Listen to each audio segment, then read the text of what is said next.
আমরা একটু ছোট ছোট জিনিস থেকে শুরু করি। আমি ধরে নিচ্ছি তোমরা এগুলো কিছুই জানো না, যদিও তোমরা সবই জানো, কিন্তু আমি ধরে নিচ্ছি যে এগুলো তোমরা কিছুই জানো না। দেখো, প্রথমে আছে রৈখিক গতি। কি রৈখিক গতি? রৈখিক গতি বলতে আমরা যে এই যে সরল রেখা বরাবর হাঁটতেছি, একটা সরল রেখা বরাবর হাঁটতেছি, বা একটা গাড়ি সোজা বরাবর চলতেছে।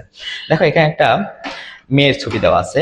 এই মেয়েটা এই যে সরলরেখা বরাবর হাঁটতেছে, অর্থাৎ সে এই সরলরেখা বরাবর হাঁটতেছে। এই যে দেখো, এই সরলরেখা বরাবর হাঁটতেছে। সে এইদিকে গেলেও সেটা কি সরলরেখা। যদি সে এইখান থেকে এদিকে আসতো, ধরো এখান থেকে একজন একজন ব্যক্তি এখান থেকে সে এইদিকে আসতেছে, তাহলে সেটা হবে কি, সেটাও কিন্তু সরলরৈখিক গতি। তাহলে সরল রৈখিক গতি হচ্ছে যদি কোনো ব্যক্তি বা বস্তু একটা সোজা পথে চলে, একটা সরল রেখা বরাবর চলে, তাহলে সেটাকে বলবো আমরা সরল রৈখিক গতি। ওকে, ঠিক আছে। এরপরে দেখো চলন গতি, খুব ইম্পর্টেন্ট একটা জিনিস, চলন গতি। তো দেখো, চলন গতি কাকে বলা হয়? চলন গতিটা কি?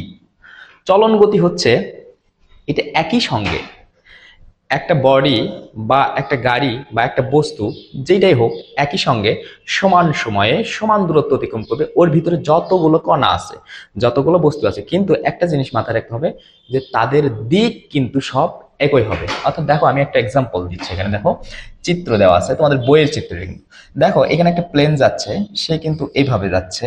তার কিন্তু দেখো দিকের কিন্তু পরিবর্তন হচ্ছে। ঠিক আছে, দিকের কিন্তু এইভাবে পরিবর্তন হচ্ছে। এখানে কিন্তু দেখো, আমরা এখানে দেখতেছি একবার এইদিকে যাচ্ছে, একবার এদিকে যাচ্ছে, একবার এদিকে যাচ্ছে।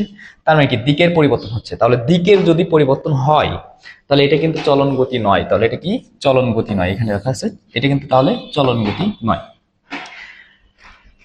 আরেকটা দেখো, এখানে সবগুলা প্লেন দেখো, এটাও এদিকে যাচ্ছে, এটাও এদিকে যাচ্ছে, এটাও এদিকে, মানে সবগুলা দেখো দিক কিন্তু সেম, দিক কিন্তু সেম। তাহলে এটা হচ্ছে চলন গতি। তাহলে এটা কি চলন গতি। তাহলে এটা কিন্তু চলন গতি নয়। তাহলে আমরা শিখলাম রৈখিক গতি এবং চলন গতি।